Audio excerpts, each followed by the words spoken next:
Champions লিগের quarter ফাইনালে আয়াক্সের কাছে পরাজয়ের পর দল ছাড়ার গুঞ্জন শোনা যাচ্ছে জুভেন্টাস তারকা ক্রিস্টিয়ানো রোনালদোর। জুভেন্টাসের বিদায়ের সঙ্গে সঙ্গে 9 বছর পর চ্যাম্পিয়ন্স লিগের সেমিতে উঠতে ব্যর্থ হন দলের সেরা তারকা রোনালদো। এর আগে রিয়ালের হয়ে প্রতিটি মৌসুমে সেমিতে খেলেছিলেন রোনালদো। রোনালদোর আসার পর পুরো জুভেন্টাসে তার উপর নির্ভর হয়ে দাঁড়িয়েছেন, যেমনটা মেসির উপর নির্ভরশীল বার্সেলোনা। আয়াক্সের বিপক্ষে রোনালদোর উপর ভরসা করে মাঠে খেলেছিল পুরো জুভেন্টাস দল। ইতালিয়ান সংবাদ মাধ্যম জানিয়েছেন এই মৌসুমেই নাকি জুভেন্টাস ছাড়তে চাইছেন CR7। অথচ চলতি মৌসুমে 4 বছরের চুক্তিতে জুভেন্টাসে এসেছিলেন তিনি, ফলে 2020 সাল পর্যন্ত তুরিনে থাকার কথা 5 বারের ব্যালন ড'র বিজয়ীর। বিশেষ করে তার পিছনে জুভেন্টাসের বিনিয়োগ চিন্তা করলে তা সেটা অসম্ভব মনে হয়। অন্য একটি ইতালিয়ান পত্রিকা লা রিপাবলিকা জানিয়েছেন এই মৌসুমে না গেলেও পরের মৌসুমে জুভেন্টাস ছাড়বেন রোনালদো।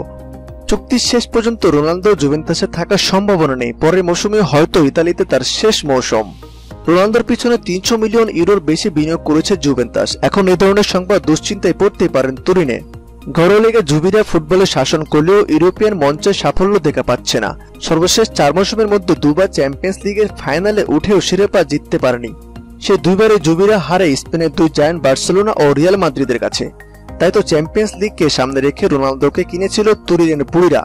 চুক্তি বাবদ ঢেলেছে 112 মিলিয়ন ইউরো। এর সঙ্গে বিশাল অঙ্কের বেতন, নানা রকম বোনাস, সাইনিং মানি ও অন্যান্য সুযোগ সুবিধা মিলিয়ে 34 বছর বয়সে রোনালদোর পিছনে তাদের মোট বিনিয়োগ 341 মিলিয়ন ইউরো। চ্যাম্পিয়ন্স লিগ স্বপ্ন শেষ হয়ে যাওয়ায় রোনালদোর পিছনে ঢালা জুভেন্টাসের পুরো মানিকে তাই গোচ্ছা মনে করছেন ফুটবল যোদ্ধারা।